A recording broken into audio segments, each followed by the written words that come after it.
अस्सलाम वालेकुम नाज़रीन, पिछली किस के एंड पर आपने देखा था कि तुरगुत के मना करने के बावजूद भी बमसी किसी की नहीं सुन रहा था और वो आगे चल पड़ा था। इस किस की आवाज़ में तुरगुत और उसके सिपाही उसका पीछा कर रहे थे, लेकिन बमसी उन्हें चकमा देकर एक तरफ छुप जाता है। तुरगुत और सिपाही आगे निकल जाते हैं। फिर बमसी आहिस्ते से कहता है, तुम मुझे रोकने की कोशिश कर रहे हो तुरगुत, लेकिन मैं फिर भी किले जाऊंगा। अगर जरूरी हुआ तो मैं अकेला ही आइबर्स को बचा लूंगा। इसके बाद रात का वक्त हो जाता है। बेबुलत और सिरमा काई कबीले में एलबिलगे के पास मौजूद थी। एलबिलगे अभी तक बेहोश थी। इतने में एक सिपाही अंदर आकर कहता है, सरदार आला अर्तुल साहब ने सिरमा खातून को अपने खेमे में तलब किया है। ये कहकर सिपाही चला जाता है। सिरमा कहती है, इसका क्या मतलब है भाई? बेबुलत कहता है, लगता है कि हमारे सरदार आला उस खेल की वजह से उलझन में है जो हमने खेला था। वो तुमसे कुछ सवाल पूछेगा, मैं भी तुम्हारे साथ जाऊंगा। ये कहकर वो दोनों बाहर निकल जाते हैं। दूसरी तरफ मरकजी खेमे में अर्तुल पूछ रहा था, अफसा खातून कैसी हैं वालिदा? एमा खातून कहती हैं, अर्तुल साहब ने उसके जख्म का इलाज कर दिया है, अब वो अपने खेमे में आराम कर रही है। इतने में बेबुलत और सिरमा इजाजत लेकर अंदर आ जाते हैं। अर्तुल कहता है,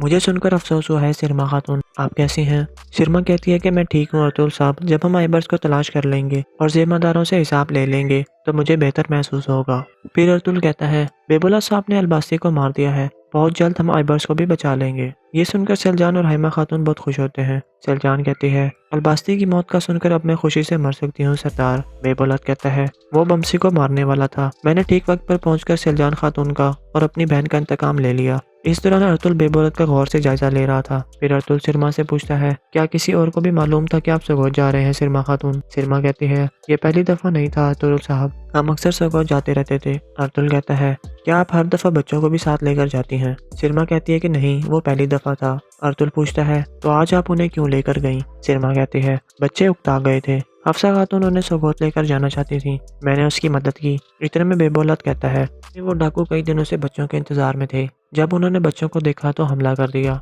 फिर अर्तुल कहता है, मैं बेबुलत साहब से अकेले में बात करना चाहता हूँ, सब खवातीन बाहर निकल जाएं। ये सुनकर तमाम खवातीन बाहर चली जाती हैं। उनके जाने के बाद बेबुलत कहता है, उन्होंने दोनों कबीलों को बहुत नुकसान पहुंचाया है, जब तक हम उन फितनाबाजों को जिंदा रहने देंगे हम कभी सुकून से नहीं रह पाएंगे। अर्तुल कहता है, ये सरजमीन कभी भी आसान नहीं थी रहने के लिए, लेकिन हम इस आग को भी बुझा देंगे जैसे हमने दूसरी तमाम आगों को बुझाया है। हम बहुत जल्द दरागोस और उसके इत्तेहादियों को इंजाम तक पहुंचा देंगे और ये काम मैं अलंजा की मदद से करूंगा। ये सुनकर बेबुलत चौंक जाता है और फिर पूछता है, कैसे होगा ये? क्या अलंजक मर नहीं गया था? अर्तुल कहता है, नहीं, वो अभी भी मेरे पास है। जिसने उस पर तीर चलाया था वो यकीनन उसे कत्ल करना चाहता था, लेकिन मैंने उसका जख्म ठीक कर दिया, मैंने उसे छुपा कर रखा हुआ है। बेबुलत पूछता है, तो फिर आप दरागोस का खात्मा करने के लिए अलंजक को कैसे इस्तेमाल करेंगे? अर्तुल कहता है कि अलंजक तमाम जिम्मेदारियों में नाकाम होने की वजह से लागू खान की नज़रों में नाअहल हो चुका है। जब मैं उसे खुनिया के सुल्तान के हवाले करूंगा तो रियासत की नज़र में मेरा एतबार बढ़ जाएगा। फिर मैं उनसे लफ के किले का मुहासरा करने का और उसकी मौत का फरमान हासिल करूंगा। ये सुनकर बेबुलत सोच में पड़ जाता है। फिर अर्तुल कहता है, अलंजक से मेरा काम अभी खत्म नहीं हुआ, हो सकता है कि खुनिया जाने से पहले वो मुझे कुछ मजीद मालूमात देते। ये सुनकर बेबुलत मुस्कुराता है। दूसरी तरफ सलजान हफ्सा के खेमे में पहुंच जाती है और उसे दिलासा देने की कोशिश करती है। हफ्सा कहती है, आप आइबर्स की खातिर उनके पीछे गईं और उनसे लड़ी, आपका शुक्रिया सलजान बहन। सलजान कहती है कि आइबर्स मेरा भी बेटा है हफ्सा बहन, मैं जानती हूँ कि तब क्या महसूस होता है जब आप अपने बेटे को खेमे में नहीं देखते और उसकी आवाज़ नहीं सुनते। इस तरह के वक्त में हमें किसी दोस्त की ज़रूरत होती है जिसके साथ हम अपना दर्द बांट सकें। हफ्सा दोबारा सलजान का शुक्रिया अदा करती है। इसी दौरान बेबुलत दूसरे खेमे में जा चुका था और सख्त गुस्से में कह रहा था, मेरा तीर कैसे अलंजक के दिल को चीर ना सका, उसका हर सांस मेरे लिए एक मुसीबत है। इतने में एक सिपाही उसे अंदर आकर एक खत देता है। बेबुलत उसे खोलकर पढ़ने लगता है। उस पर लिखा था, मैं खुफिया जगह पर तुम्हारा इंतजार कर रहा हूँ दरागोस। इतने में सिरमा अंदर दाखिल होती है तो बेबुलत खत छुपाने लगता है। इतने में सिरमा पूछती है, ये क्या है भाई? बेबुलत कहता है कि ये आम नहीं है सिरमा, ये ताजरों की तरफ से है। मैं अभी कबीले की तरफ जा रहा हूँ, मुझे ज्यादा देर अपने कबीले से दूर नहीं रहना चाहिए, तो मिलबिलगे के सेहतियाब होने तक उसके साथ रहना। ये कहकर बेबुलत बाहर निकल जाता है। दूसरी तरफ मरकजी खेमे में अर्तुल ने एक नक्शा सामने रखा हुआ था। इतने में दुमरुल अंदर आकर बताता है, तुरगुत साहब ने एक सिपाही के जरिए पैगाम भेजा है कि वो अभी भी बमसी को तलाश कर रहे हैं। अर्तुल कहता है कि बमसी ने लाजमन उन्हें झांसा दिया होगा ताकि वो अकेला जा सके, उन्हें लाजमी बमसी को रोकना होगा। मैंने बेबोलत और दरागोस को बता दिया है कि कल मैं एलन जग को कोन्या लेकर जा रहा हूँ। अलबास्ती यकीनन कोन्या वाले रास्ते पर हमारे लिए जाल बिछाएगा। ये खबर तुर्गुत तक पहुंचा दो। वो कुछ सिपाहियों को बमसी के पीछे छोड़कर लाजमी कोन्या वाले रास्ते पर आ जाए और अचानक अलबास्ती को दबोच ले। दरागोस और अलबास्ती आपस में मिल गए हैं। हम अपनी एक तलवार से उन दोनों के हिस्से कर देंगे। दूसरी तरफ बेबोलत दरागोस की खुफिया जगह पर पहुंच जाता है। फिर बेबोलत कहता है अर्तुल ने और उसका सर उतार दिया है। अब हर कोई जान चुका है कि वो असली दरागोस नहीं था। तुम अभी भी अपना चेहरा क्यों छुपा रहे हो? ये सुनकर दरागोस निकाब उतार देता है। फिर बेबोलत कहता है वो गरीब घंटी वाला असल में एक शानदार कमांडर दरागोस था। दरागोस कहता है ये मत भूलो कि उसी गरीब घंटी वाले की वजह से तुम्हें अपने बाबा के कातिल का पता लगा। बेबोलत पूछता है तुमने मुझे यहाँ पर क्यों बुलाया? तुम क्या चाहते हो? दरागोस कहता है कि अलंजक अभी तक जिंदा है, वो अर्तुल के पास है और उसे कोन्या लेकर जा रहा है। किले को फतह करने के लिए वो उसे इस्तेमाल करेगा। हमें लाजमी अर्तुल को रोकना होगा। बेबोलत कहता है मैं ये सब जानता हूँ, मुझे अच्छे तरीके से मालूम है कि मुझे क्या करना है। बमसी का बेटा आइबर्स मेरे पास है, लेकिन वो समझ रहे हैं कि आइबर्स किले में है। मैंने बमसी के सामने अलबासी को मारने का ड्रामा किया था। अब हर कोई समझ रहा है कि अलबासी मर गया है। दरागोस हैरान होकर पूछता है क्या अलबासी तुम हो? ये सुनकर बेबोलत मुस्कुराता है। दरागोस कहता है वाह वाह, तुमने हमेशा अलबास्ती की शिनाख्त को छुपा कर रखा। मुझे अच्छा लगा बेबोलत साहब, लेकिन अर्तुल का एतबार रियासत की नज़र में बढ़ने वाला है और रास्ते में वो तुम्हारी शनाख्त को जान सकता है। बेबोलत कहता है मैं ऐसा नहीं होने दूंगा। अर्तुल कभी उसे जिंदा नहीं ले जा सकेगा। हम इकट्ठे मिलकर अर्तुल के लिए जाल बिछाएंगे। मैं बमसी का बेटा तुम्हें दूंगा। बमसी किले की तरफ आ रहा है। बमसी को काबू करना तुम्हारे लिए आसान है। तुम उससे कहोगे कि बेटे की जिंदगी के बदले में वो अलंजक को लेकर आए और मैं कोन्या वाले रास्ते पर अर्तुल के लिए जाल बिछाऊंगा। दरागोस कहता है मैं समझ गया, तुम जाल बिछाओ और बमसी को मुझ पर छोड़ दो। फिर बेबोलत वहां से चला जाता है। इसके बाद सुबह का वक्त हो जाता है। लिफाफे में एल्बिल के होश में आ चुकी थी। इतने में अर्तुल वहां पर पहुंचता है।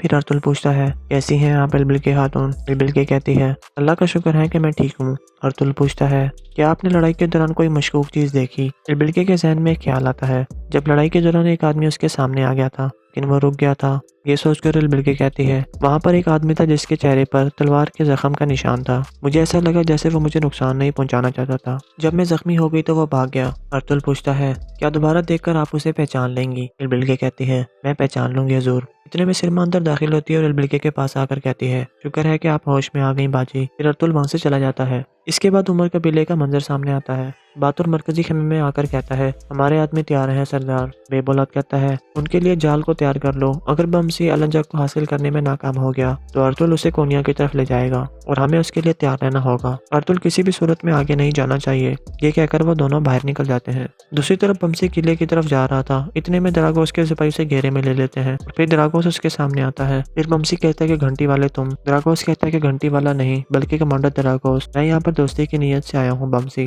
कहता है जहन्नुम में जाए तुम्हारी दोस्ती, मेरा बेटा कहाँ है? दरागोस कहता है कि परेशान मत हो, वो महफूज है, वो अपने बाबा का इंतजार कर रहा है। बमसी अपनी तलवारें निकाल कर कहता है उसका बाबा उसे बचाएगा। ये कहकर बमसी अपने घोड़े से उतर आता है। दरागोस के सिपाही तैयार हो जाते हैं। बमसी कहता है मैं तुम सबको मारकर उसे बचाऊंगा। दरागोस कहता है सिपाहियों पीछे हट जाओ। ये सुनकर सिपाही पीछे हट जाते हैं। फिर दरागोस आगे आकर कहता है लड़ने के लिए इतने बेचैन मत हो बमसी, मेरे पास तुम्हारे लिए एक तजवीज़ है। अगर तुम अपना बेटा हासिल करना चाहते हो तो तुम्हें अलंजक को मेरे पास लाना होगा। बमसी कहता है क्या तुम जानते नहीं कि अलंजक मर चुका है? दरागोस कहता है चूंकि तुम्हें सिपहसालार के ओहदे से हटा दिया गया था इसलिए सच को तुमसे छुपाया गया है। अलंजक जिंदा है, उसे मेरे पास लाओ और अपना बेटा ले जाओ। बमसी कहता है कि मैं अपने सरदार के पीछे ऐसा नहीं करूंगा। दरागोस कहता है अलबास्ती मर चुका है, अब अर्तुल ने अलंजक से क्या हासिल करना है?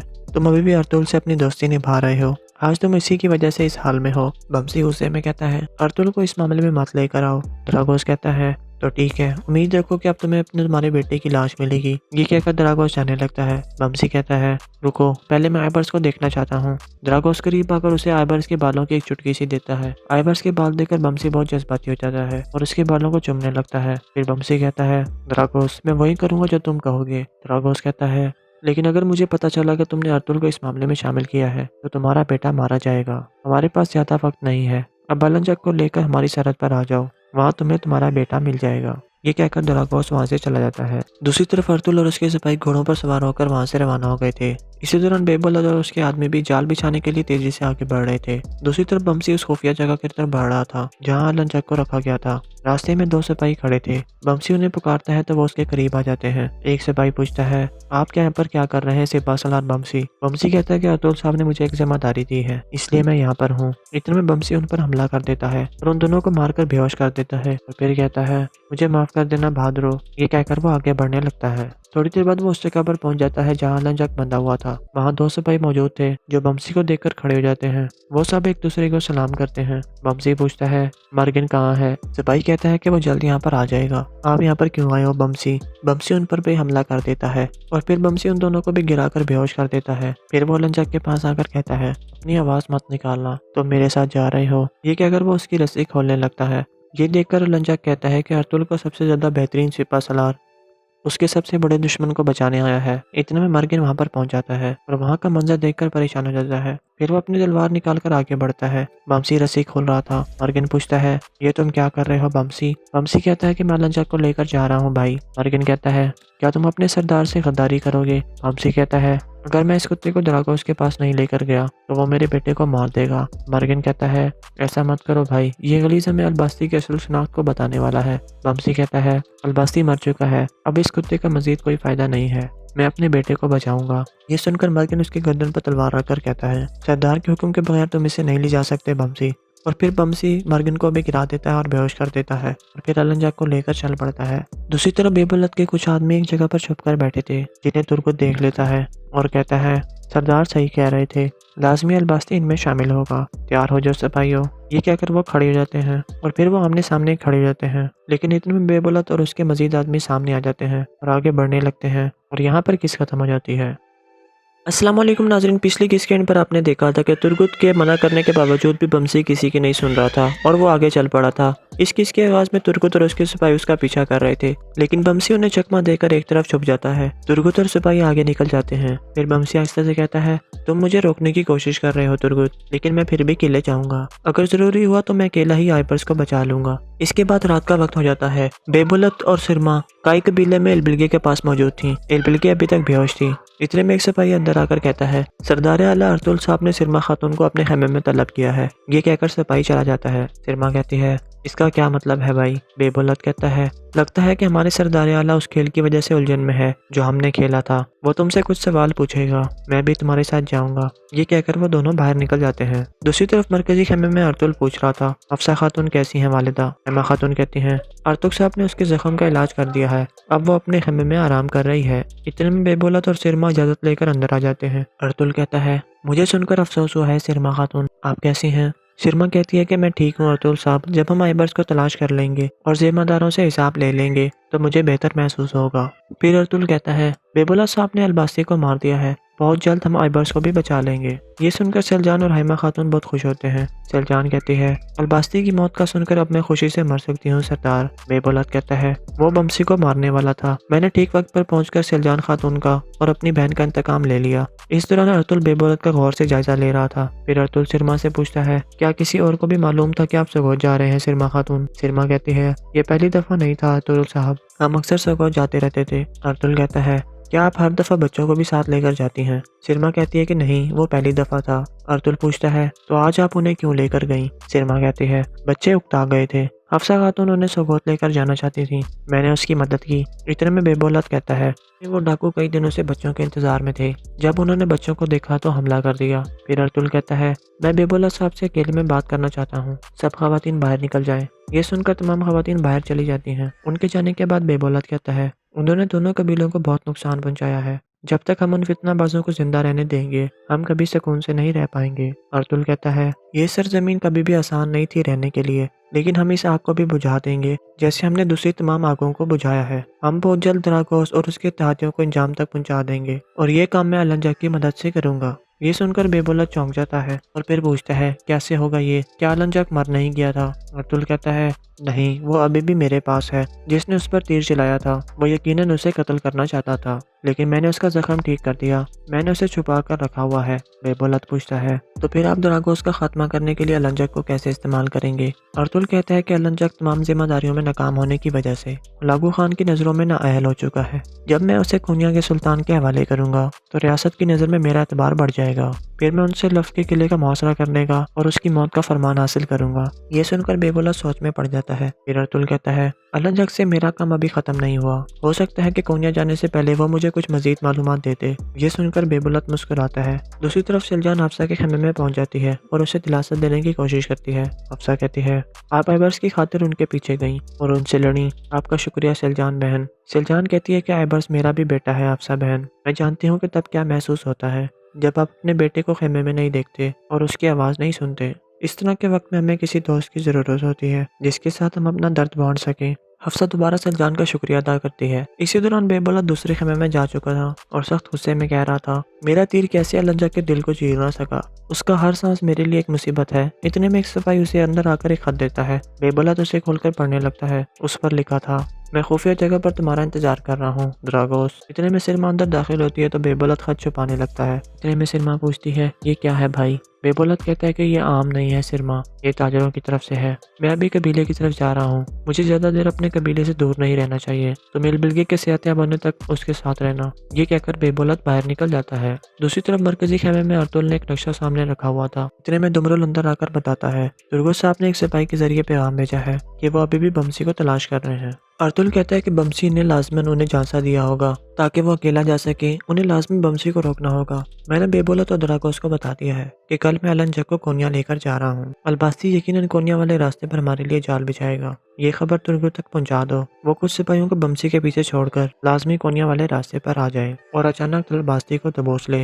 दरागोस और अलबासी आपस में मिल गए हैं। हम अपनी एक तलवार से उन दोनों के हिस्से कर देंगे। दूसरी तरफ बेबोलत दरागोस की खुफिया जगह पर पहुंच जाता है। फिर बेबोलत कहता है, अर्तुल ने और उसका सर उतार दिया है। अब हर कोई जान चुका है कि वो असली दरागोस नहीं था। तुम अभी भी अपना चेहरा क्यों छुपा रहे हो? ये सुनकर दरागोस निकाब उतार देता है। फिर बेबोलत कहता है, वो गरीब घंटी वाला असल में एक शानदार कमांडर दरागोस था। दरागोस कहता है, ये मत भूलो कि उसी गरीब घंटी वाले की वजह से तुम्हें अपने बाबा के कातिल का पता लगा। बेबोलत पूछता है, तुमने मुझे यहाँ पर क्यों बुलाया? तुम क्या चाहते हो? दरागोस कहता है कि अलंजक अभी तक जिंदा है। वो अर्तुल के पास है और उसे कोनिया लेकर जा रहा है। किले को फतह करने के लिए वो उसे इस्तेमाल करेगा। हमें लाजमी अर्तुल को रोकना होगा। बेबोलत कहता है, मैं ये सब जानता हूँ। मुझे अच्छे तरीके से मालूम है कि मुझे क्या करना है। बमसी का बेटा आइबर्स मेरे पास है, लेकिन वो समझ रहे हैं कि आइबर्स किले में है। मैंने बमसी के सामने अलबासी को मारने का ड्रामा किया था। अब हर कोई समझ रहा है कि अलबासी मर गया है। दरागोस हैरान होकर पूछता है, क्या अलबासी तुम हो? ये सुनकर बेबोलत मुस्कुराता है। दरागोस कहता है, वाह वाह, तुमने हमेशा अलबासी की शिनाख्त को छुपा कर रखा।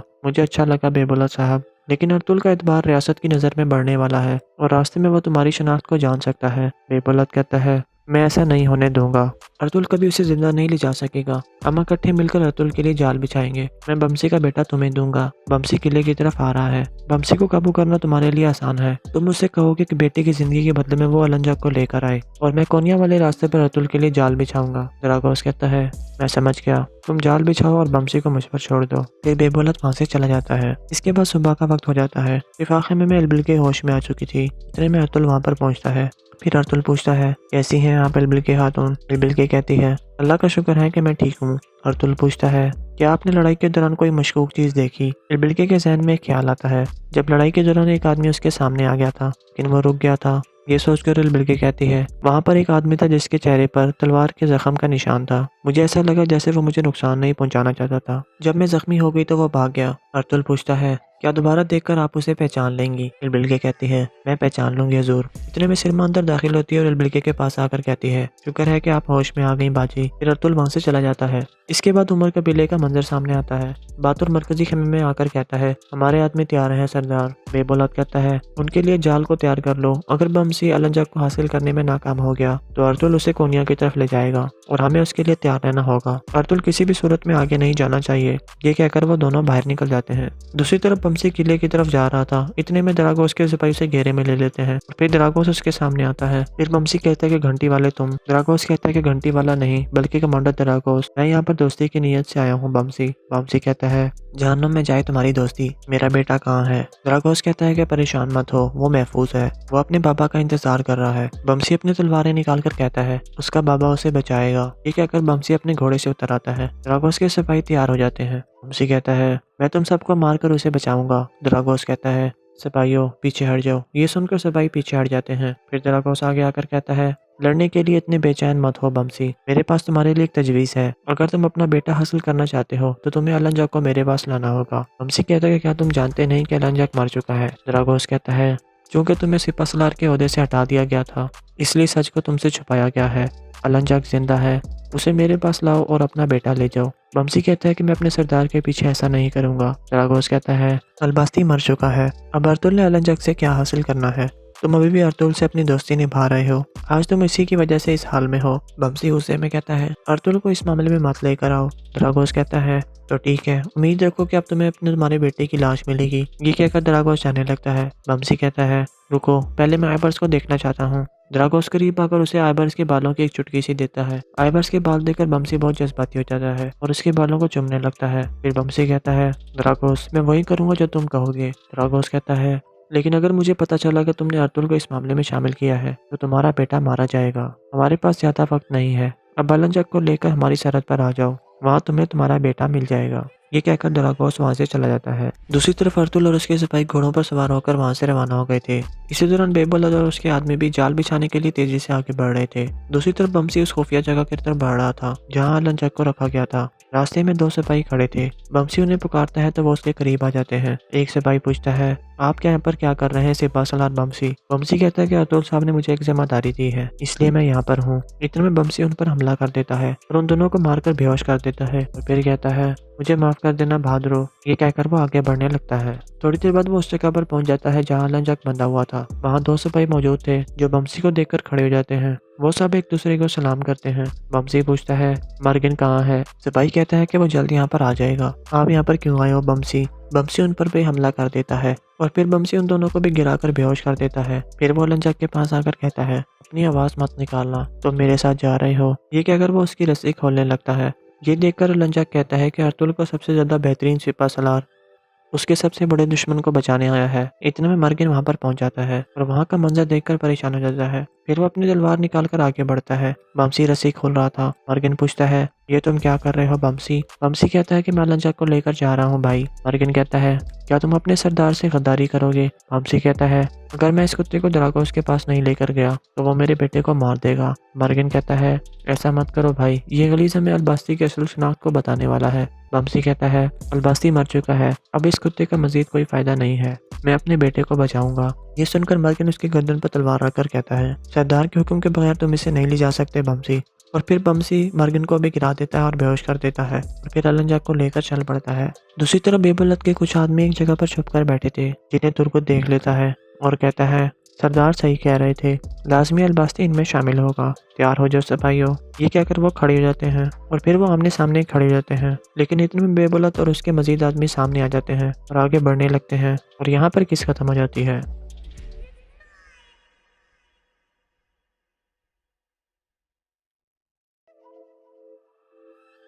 अस्सलाम वालेकुम नाज़रीन, पिछली किस के एंड पर आपने देखा था कि तुर्गुत के मना करने के बावजूद भी बमसी किसी की नहीं सुन रहा था और वो आगे चल पड़ा था। इस किस के आवाज़ में तुर्गुत और उसके सिपाही उसका पीछा कर रहे थे, लेकिन बमसी उन्हें चकमा देकर एक तरफ छुप जाता है। तुर्गुत और सिपाही आगे निकल जाते हैं। फिर बमसी आहिस्ते से कहता है तुम मुझे रोकने की कोशिश कर रहे हो तुर्गुत, लेकिन मैं फिर भी अकेले जाऊंगा। अगर जरूरी हुआ तो मैं अकेला ही आइबर्स को बचा लूंगा। इसके बाद रात का वक्त हो जाता है। बेबुलत और सिरमा काई कबीले में एलबिलगे के पास मौजूद थी। एलबिलगे अभी तक बेहोश थी। इतने में एक सिपाही अंदर आकर कहता है सरदार आला अर्तुल साहब ने सिरमा खातून को अपने खेमे में तलब किया है। ये कहकर सिपाही चला जाता है। सिरमा कहती है इसका क्या मतलब है भाई। बेबुलत कहता है लगता है कि हमारे सरदार आला उस खेल की वजह से उलझन में है जो हमने खेला था। वो तुमसे कुछ सवाल पूछेगा, मैं भी तुम्हारे साथ जाऊंगा। ये कहकर वो दोनों बाहर निकल जाते हैं। दूसरी तरफ मरकजी खेमे में अर्तुल पूछ रहा था अफसा खातून कैसी हैं वालिदा। एमा खातून कहती हैं अर्तुल साहब ने उसके जख्म का इलाज कर दिया है, अब वो अपने खेमे में आराम कर रही है। इतने में बेबुलत और सिरमा इजाजत लेकर अंदर आ जाते हैं। अर्तुल कहता है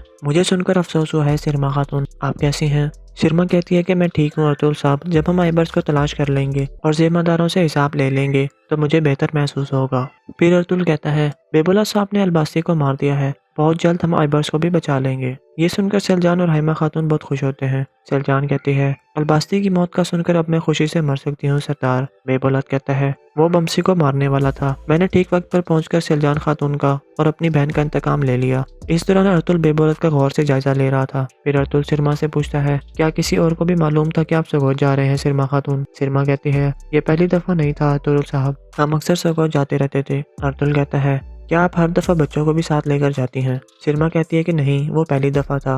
अर्तुल पूछता है, तो आज आप उन्हें क्यों लेकर गईं? सिरमा कहती है, बच्चे उकता गए थे। हफ्सा खातून उन्हें सगोत लेकर जाना चाहती थी, मैंने उसकी मदद की। इतने में बेबोलत कहता है कि वो डाकू कई दिनों से बच्चों के इंतजार में थे। जब उन्होंने बच्चों को देखा तो हमला कर दिया। फिर अर्तुल कहता है, मैं बेबोलत साहब से अकेले में बात करना चाहता हूँ, सब खवातीन बाहर निकल जाएं। ये सुनकर तमाम खवातीन बाहर चली जाती हैं। उनके जाने के बाद बेबोलत कहता है, उन्होंने दोनों कबीलों को बहुत नुकसान पहुंचाया है। जब तक हम उन फितनाबाजों को जिंदा रहने देंगे, हम कभी सुकून से नहीं रह पाएंगे। अर्तुल कहता है, ये सरजमीन कभी भी आसान नहीं थी रहने के लिए, लेकिन हम इस आग को भी बुझा देंगे जैसे हमने दूसरी तमाम आगों को बुझाया है। हम बहुत जल्द द्रागोस और उसके इत्तेहादियों को इंजाम तक पहुंचा देंगे और ये काम मैं अलंजा की मदद से करूंगा। ये सुनकर बेबोलत चौंक जाता है और फिर पूछता है, कैसे होगा ये? क्या अलंजक मर नहीं गया था? अर्तुल कहता है, नहीं, वो अभी भी मेरे पास है। जिसने उस पर तीर चलाया था वो यकीनन उसे कत्ल करना चाहता था, लेकिन मैंने उसका जख्म ठीक कर दिया। मैंने उसे छुपा कर रखा हुआ है। बेबोलत पूछता है,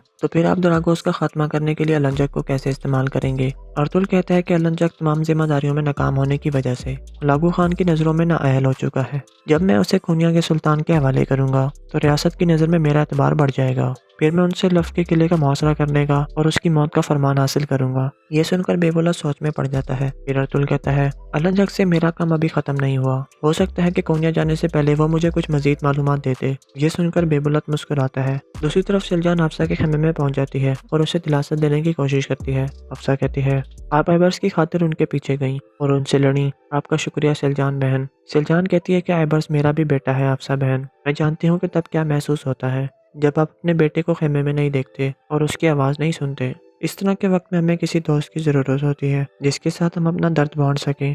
हफ्सा दोबारा सेलजान का शुक्रिया अदा करती है। इसी दौरान बेबोलत दूसरे खेमे में जा चुका था और सख्त गुस्से में कह रहा था, मेरा तीर कैसे अलंजा के दिल को चीर ना सका। उसका हर सांस मेरे लिए एक मुसीबत है। इतने में एक सिपाही उसे अंदर आकर एक खत देता है। बेबोलत उसे खोलकर पढ़ने लगता है। उस पर लिखा था, मैं खुफिया जगह पर तुम्हारा इंतजार कर रहा हूँ द्रागोस। इतने में सिरमा अंदर दाखिल होती है तो बेबोलत खत छुपाने लगता है। इतने में सिरमा पूछती है, ये क्या है भाई? बेबोलत कहता है कि ये आम नहीं है सिरमा, ये ताजरों की तरफ से है। मैं अभी कबीले की तरफ जा रहा हूँ, मुझे ज्यादा देर अपने कबीले से दूर नहीं रहना चाहिए, तो मिलबिलगे के सेहतयाब होने तक उसके साथ रहना। ये कहकर बेबोलत बाहर निकल जाता है। दूसरी तरफ मरकजी खेमे में अर्तुल ने एक नक्शा सामने रखा हुआ था। इतने में दुमरुल अंदर आकर बताता है, तुर्गुत साहब ने एक सिपाही के जरिए पैगाम भेजा है कि वो अभी भी बमसी को तलाश कर रहे हैं। अर्तुल कहता है कि बमसी ने लाजमन उन्हें झांसा दिया होगा ताकि वो अकेला जा सके। उन्हें लाजमी बमसी को रोकना होगा। मैंने बेबोलत और द्रागोस को बता दिया है कि कल मैं अलंजक को कोनिया लेकर जा रहा हूँ। अलबास्ती यकीनन कोनिया वाले रास्ते पर हमारे लिए जाल बिछाएगा। ये खबर तुर्गुत तक पहुँचा दो।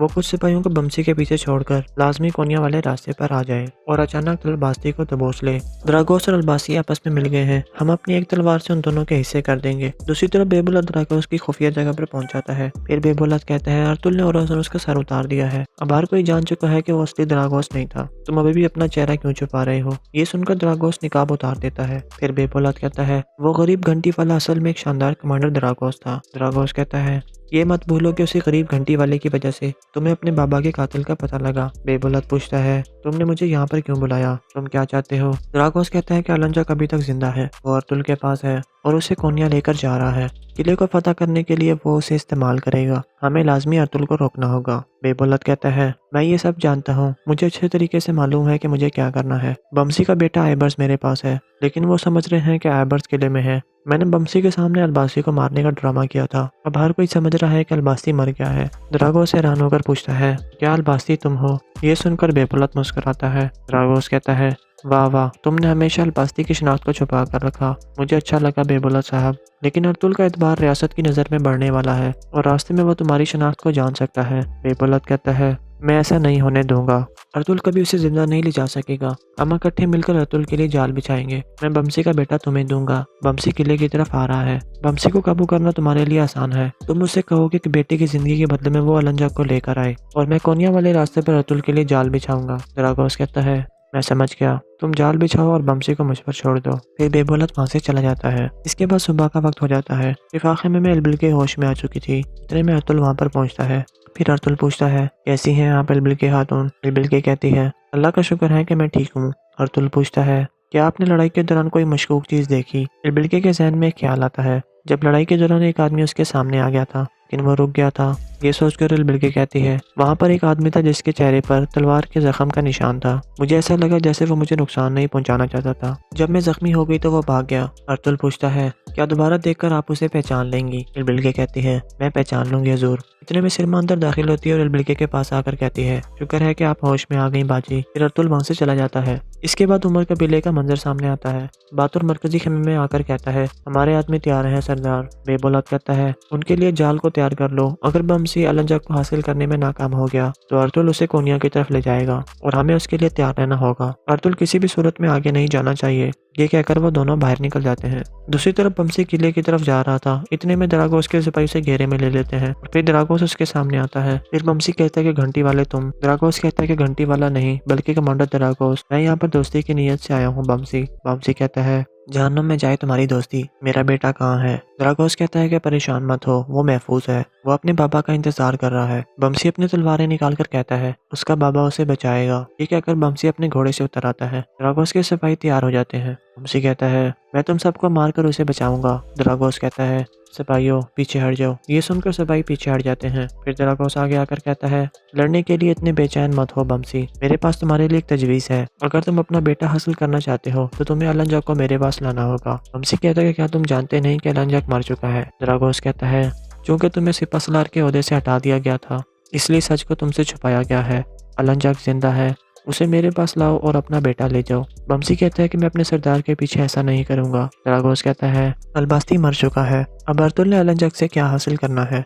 तुम अभी भी अर्तुल से अपनी दोस्ती निभा रहे हो, आज तुम इसी की वजह से इस हाल में हो। बमसी गुस्से में कहता है, अर्तुल को इस मामले में मत लेकर आओ। दरागोस कहता है, तो ठीक है, उम्मीद रखो कि अब तुम्हें अपने तुम्हारे बेटे की लाश मिलेगी। ये कहकर दरागोस जाने लगता है। बमसी कहता है, रुको, पहले मैं आइबर्स को देखना चाहता हूँ। दरागोस करीब आकर उसे आइबर्स के बालों की एक चुटकी सी देता है। आइबर्स के बाल देखकर बमसी बहुत जज्बाती हो जाता है और उसके बालों को चूमने लगता है। फिर बमसी कहता है, दरागोस मैं वही करूंगा जो तुम कहोगे। दरागोस कहता है, लेकिन अगर मुझे पता चला कि तुमने अर्तुल को इस मामले में शामिल किया है तो तुम्हारा बेटा मारा जाएगा। हमारे पास ज्यादा वक्त नहीं है, अब अलंजाक को लेकर हमारी सरहद पर आ जाओ, वहाँ तुम्हें तुम्हारा बेटा मिल जाएगा। ये कहकर दरागोस वहाँ से चला जाता है। दूसरी तरफ अर्तुल और उसके सिपाही घोड़ों पर सवार होकर वहाँ से रवाना हो गए थे। इसी दौरान बेबोलत और उसके आदमी भी जाल बिछाने के लिए तेजी से आगे बढ़ रहे थे। दूसरी तरफ बमसी उस खुफिया जगह की तरफ बढ़ रहा था जहाँ अलंजाक को रखा गया था। रास्ते में दो सिपाही खड़े थे। बमसी उन्हें पुकारता है तो वो उसके करीब आ जाते हैं। एक सिपाही पूछता है, आप क्या यहाँ पर क्या कर रहे हैं सिपहसालार बमसी? बमसी कहता है कि अर्तुल साहब ने मुझे एक जिम्मेदारी दी है इसलिए मैं यहाँ पर हूँ। इतने में बमसी उन पर हमला कर देता है और उन दोनों को मारकर बेहोश कर देता है और फिर कहता है, मुझे माफ कर देना बहादुरो। ये कहकर वो आगे बढ़ने लगता है। थोड़ी देर बाद वो उस जगह पर पहुंच जाता है जहाँ अलंजाक बंधा हुआ था। वहाँ दो सिपाही मौजूद थे जो बमसी को देखकर खड़े हो जाते हैं। वो सब एक दूसरे को सलाम करते हैं। बमसी पूछता है, मर्गिन कहाँ है? सिपाही कहता है कि वो जल्द यहाँ पर आ जाएगा। आप यहाँ पर क्यों आए हो बमसी? बमसी उन पर भी हमला कर देता है और फिर बमसी उन दोनों को भी गिराकर बेहोश कर देता है। फिर वो अलंजाक के पास आकर कहता है, अपनी आवाज मत निकालना, तुम मेरे साथ जा रहे हो। ये कहकर वो उसकी रस्सी खोलने लगता है। ये देखकर अलंजाक कहता है कि अर्तुल को सबसे ज्यादा बेहतरीन सिपहसालार उसके सबसे बड़े दुश्मन को बचाने आया है। इतने में मर्गिन वहां पर पहुंच जाता है और वहां का मंजर देखकर परेशान हो जाता है। फिर वो अपनी तलवार निकाल कर आगे बढ़ता है। बमसी रस्सी खोल रहा था। मर्गिन पूछता है, ये तुम क्या कर रहे हो बमसी? बमसी कहता है कि मैं अलंजाक को लेकर जा रहा हूँ भाई। मर्गिन कहता है, क्या तुम अपने सरदार से गद्दारी करोगे? बमसी कहता है, अगर मैं इस कुत्ते को दरागोस के पास नहीं लेकर गया तो वो मेरे बेटे को मार देगा। मर्गिन कहता है, ऐसा मत करो भाई, ये गलीज हमें अलबास्ती के असल शनाख्त को बताने वाला है। बमसी कहता है, अलबास्ती मर चुका है, अब इस कुत्ते का मजीद कोई फायदा नहीं है, मैं अपने बेटे को बचाऊंगा। ये सुनकर मर्गिन उसकी गर्दन पर तलवार रखकर कहता है, सरदार के हुक्म के बगैर तुम इसे नहीं ले जा सकते बमसी। और फिर बमसी मर्गिन को भी गिरा देता है और बेहोश कर देता है और फिर अलंजाक को लेकर चल पड़ता है। दूसरी तरफ बेबुलत के कुछ आदमी एक जगह पर छुपकर बैठे थे जिन्हें तुर्कुत देख लेता है और कहता है, सरदार सही कह रहे थे, लाजमी अलबास्ती इनमें शामिल होगा, तैयार हो जाओ सिपाहियों। ये कहकर वो खड़े हो जाते हैं और फिर वो आमने सामने खड़े हो जाते हैं। लेकिन इतने में बेबुलत और उसके मजीद आदमी सामने आ जाते हैं और आगे बढ़ने लगते हैं और यहाँ पर किस खत्म हो जाती है।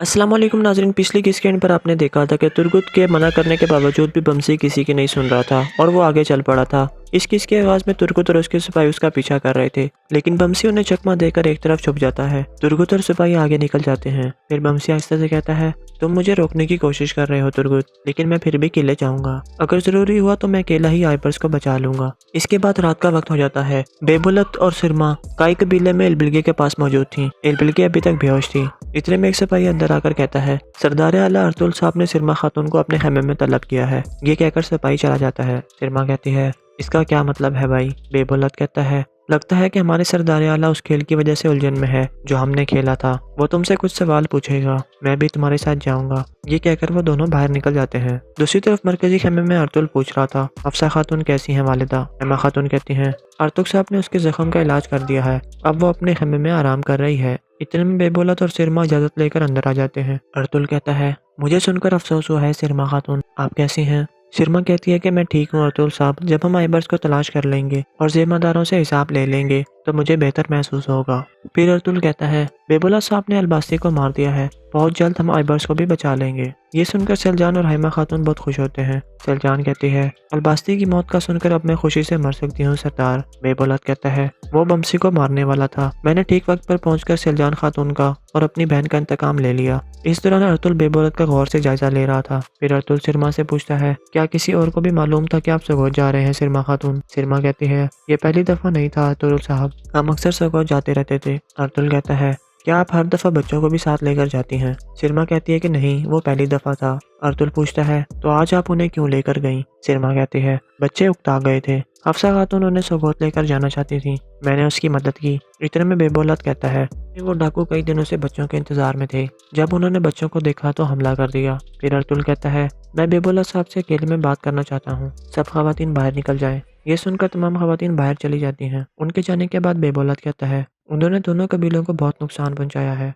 जब तक हम उन फितनाबाजों को जिंदा रहने देंगे हम कभी सुकून से नहीं रह पाएंगे। अर्तुल कहता है, ये सरजमीन कभी भी आसान नहीं थी रहने के लिए, लेकिन हम इस आग को भी बुझा देंगे जैसे हमने दूसरी तमाम आगों को बुझाया है। हम बहुत जल्द द्रागोस और उसके इत्तेहादियों को इंजाम तक पहुंचा देंगे और ये काम मैं अलंजा की मदद से करूंगा। ये सुनकर बेबुलत चौंक जाता है और फिर पूछता है, कैसे होगा ये? क्या अलंजक मर नहीं गया था? अर्तुल कहता है, नहीं, वो अभी भी मेरे पास है। जिसने उस पर तीर चलाया था वो यकीनन उसे कत्ल करना चाहता था, लेकिन मैंने उसका जख्म ठीक कर दिया, मैंने उसे छुपा कर रखा हुआ है। बेबुलत पूछता है, तो फिर आप द्रागोस का खात्मा करने के लिए अलंजक को कैसे इस्तेमाल करेंगे? अर्तुल कहता है कि अलंजक तमाम जिम्मेदारियों में नाकाम होने की वजह से लागू खान की नज़रों में नाअहल हो चुका है। जब मैं उसे खुनिया के सुल्तान के हवाले करूंगा तो रियासत की नज़र में मेरा एतबार बढ़ जाएगा। फिर मैं उनसे लफ के किले का मुहासरा करने का और उसकी मौत का फरमान हासिल करूंगा। ये सुनकर बेबुलत सोच में पड़ जाता है। फिर अर्तुल कहता है, अलंजक से मेरा काम अभी खत्म नहीं हुआ, हो सकता है कि कोनिया जाने से पहले वो मुझे कुछ मजीद मालूमात देते।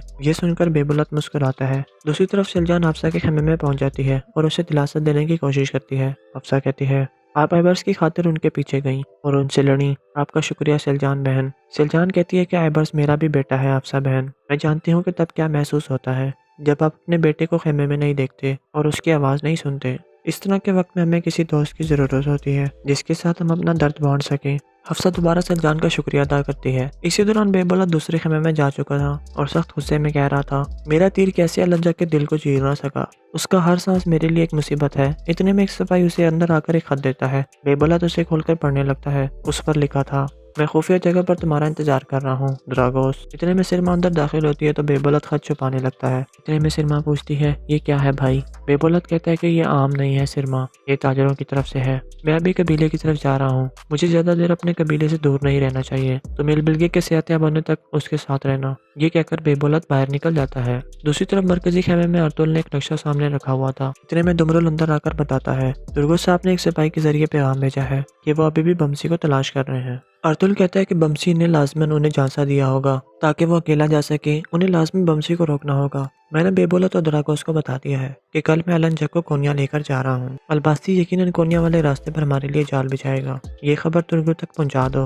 वो कुछ सिपाहियों को बमसी के पीछे छोड़कर लाजमी कोनिया वाले रास्ते पर आ जाए और अचानक अलबास्ती को दबोच ले। द्रागोस और अलबास्ती आपस में मिल गए हैं, हम अपनी एक तलवार से उन दोनों के हिस्से कर देंगे। दूसरी तरफ बेबुलत द्रागोस की खुफिया जगह पर पहुंच जाता है। फिर बेबुलत कहता है, अर्तुल ने और उसका सर उतार दिया है, अब हर कोई जान चुका है कि वो असली द्रागोस नहीं था, तुम अभी भी अपना चेहरा क्यों छुपा रहे हो? ये सुनकर द्रागोस द्रागोस निकाब उतार देता है। फिर बेपोलाद कहता है वो गरीब घंटी वाला असल में एक शानदार कमांडर द्रागोस था। द्रागोस कहता है ये मत भूलो कि उसी गरीब घंटी वाले की वजह से तुम्हें अपने बाबा के कातिल का पता लगा। बेपोलाद पूछता है तुमने मुझे यहाँ पर क्यों बुलाया, तुम क्या चाहते हो। द्रागोस कहता है कि अलांजाक अभी तक जिंदा है, वो अर्तुल के पास है और उसे कोन्या लेकर जा रहा है। किले को फतह करने के लिए वो उसे इस्तेमाल करेगा, हमें लाजमी अर्तुल को रोकना होगा। बेपोलाद कहता है मैं ये सब जानता हूँ, मुझे अच्छे तरीके से मालूम है कि मुझे क्या करना है। बमसी का बेटा आइबर्स मेरे पास है, लेकिन वो समझ रहे हैं कि आइबर्स किले में है। मैंने बमसी के सामने अलबासी को मारने का ड्रामा किया था, अब हर कोई समझ रहा है कि अलबासी मर गया है। द्रागोस हैरान होकर पूछता है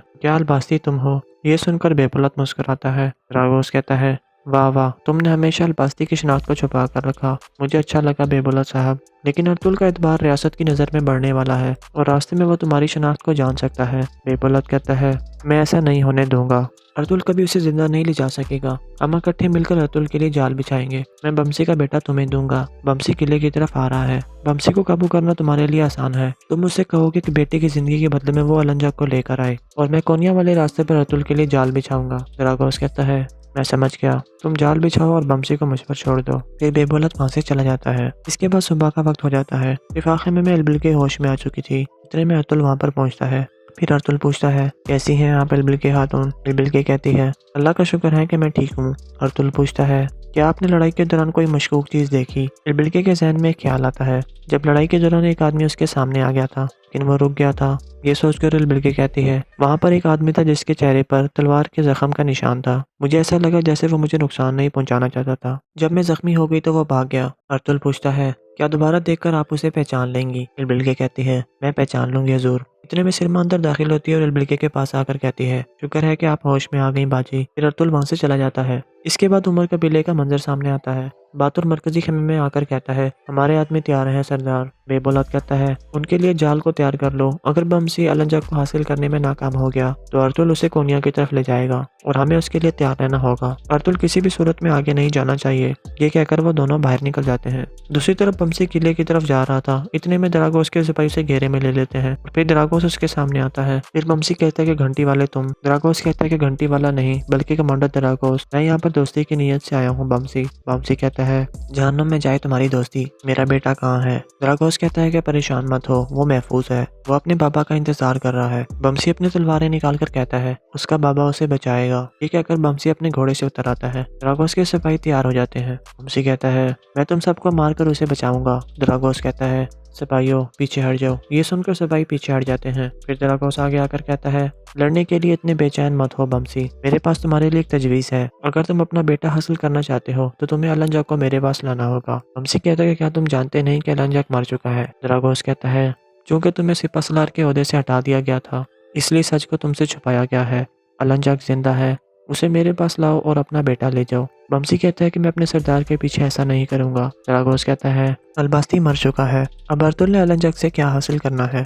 तुम अभी भी अर्तुल से अपनी दोस्ती निभा रहे हो, आज तुम इसी की वजह से इस हाल में हो। बमसी गुस्से में कहता है अर्तुल को इस मामले में मत लेकर आओ। द्रागोस कहता है तो ठीक है, उम्मीद रखो कि अब तुम्हें अपने तुम्हारे बेटे की लाश मिलेगी। ये कहकर द्रागोस जाने लगता है। बमसी कहता है रुको, पहले मैं आइबर्स को देखना चाहता हूँ। द्रागोस करीब आकर उसे आइबर्स के बालों की एक चुटकी सी देता है। आइबर्स के बाल देखकर बमसी बहुत जज्बाती हो जाता है और उसके बालों को चूमने लगता है। फिर बमसी कहता है द्रागोस मैं वही करूंगा जो तुम कहोगे। द्रागोस कहता है लेकिन अगर मुझे पता चला कि तुमने अर्तुल को इस मामले में शामिल किया है तो तुम्हारा बेटा मारा जाएगा। हमारे पास ज्यादा वक्त नहीं है, अब अलांजाक को लेकर हमारी सरहद पर आ जाओ, वहाँ तुम्हें तुम्हारा बेटा मिल जाएगा। ये कहकर द्रागोस वहाँ से चला जाता है। दूसरी तरफ अर्तुल और उसके सिपाही घोड़ों पर सवार होकर वहाँ से रवाना हो गए थे। इसी दौरान बेपोलाद और उसके आदमी भी जाल बिछाने के लिए तेजी से आगे बढ़ रहे थे। दूसरी तरफ बमसी उस खुफिया जगह की तरफ बढ़ रहा था जहाँ अलांजाक को रखा गया था। रास्ते में दो सिपाही खड़े थे। बमसी उन्हें पुकारता है तो वो उसके करीब आ जाते हैं। एक सिपाही पूछता है आप क्या यहाँ पर क्या कर रहे हैं सिपहसालार बमसी। बमसी कहता है कि अर्तुल साहब ने मुझे एक जिम्मेदारी दी है इसलिए मैं यहाँ पर हूँ। इतने में बमसी उन पर हमला कर देता है और उन दोनों को मारकर बेहोश कर देता है और फिर कहता है मुझे माफ कर देना बहादुरो। ये कहकर वो आगे बढ़ने लगता है। थोड़ी देर बाद वो उस जगह पर पहुंच जाता है जहाँ अलांजाक बंधा हुआ था। वहाँ दो सिपाही मौजूद थे जो बमसी को देखकर खड़े हो जाते हैं। वो सब एक दूसरे को सलाम करते हैं। बमसी पूछता है मर्गिन कहाँ है। सिपाही कहता है कि वो जल्द यहाँ पर आ जाएगा। आप यहाँ पर क्यों आए हो बमसी। बमसी उन पर भी हमला कर देता है और फिर बमसी उन दोनों को भी गिराकर बेहोश कर देता है। फिर वो अलांजाक के पास आकर कहता है अपनी आवाज मत निकालना, तुम मेरे साथ जा रहे हो। ये कहकर वो उसकी रस्सी खोलने लगता है। ये देखकर लंजा कहता है कि अर्तुल को सबसे ज़्यादा बेहतरीन सिपा सलार उसके सबसे बड़े दुश्मन को बचाने आया है। इतने में मर्गिन वहाँ पर पहुँच जाता है और वहाँ का मंजर देखकर परेशान हो जाता है। फिर वो अपनी तलवार निकालकर आगे बढ़ता है। बमसी रस्सी खोल रहा था। मर्गिन पूछता है, ये तुम क्या कर रहे हो बमसी? बमसी कहता है कि मैं लंजा को लेकर जा रहा हूँ भाई। मर्गिन कहता है, क्या तुम अपने सरदार से गद्दारी करोगे? बमसी कहता है, अगर मैं इस कुत्ते को ड्रागोस के पास नहीं लेकर गया तो वो मेरे बेटे को मार देगा। मर्गिन कहता है, ऐसा मत करो भाई, ये गलीज़ हमें अलबास्ती के असल शनाख्त को बताने वाला है। बमसी कहता है, अलबास्ती मर चुका है, अब इस कुत्ते का मजीद कोई फ़ायदा नहीं है, मैं अपने बेटे को बचाऊंगा। ये सुनकर मर्गिन उसकी गर्दन पर तलवार रखकर कहता है, सरदार के हुक्म के बगैर तुम इसे नहीं ले जा सकते बमसी। और फिर बमसी मर्गिन को भी गिरा देता है और बेहोश कर देता है और फिर अलंजा को लेकर चल पड़ता है। दूसरी तरफ बेबुलत के कुछ आदमी एक जगह पर छुपकर बैठे थे, जिन्हें तुर्गुत देख लेता है और कहता है, सरदार सही कह रहे थे, लाजमी अलबास्ती इनमें शामिल होगा, तैयार हो जाओ सिपाहियों। ये कहकर वो खड़े हो जाते हैं और फिर वो आमने सामने खड़े हो जाते हैं। लेकिन इतने में बेबुलत और उसके मजीद आदमी सामने आ जाते हैं और आगे बढ़ने लगते हैं और यहाँ पर किस खत्म हो जाती है।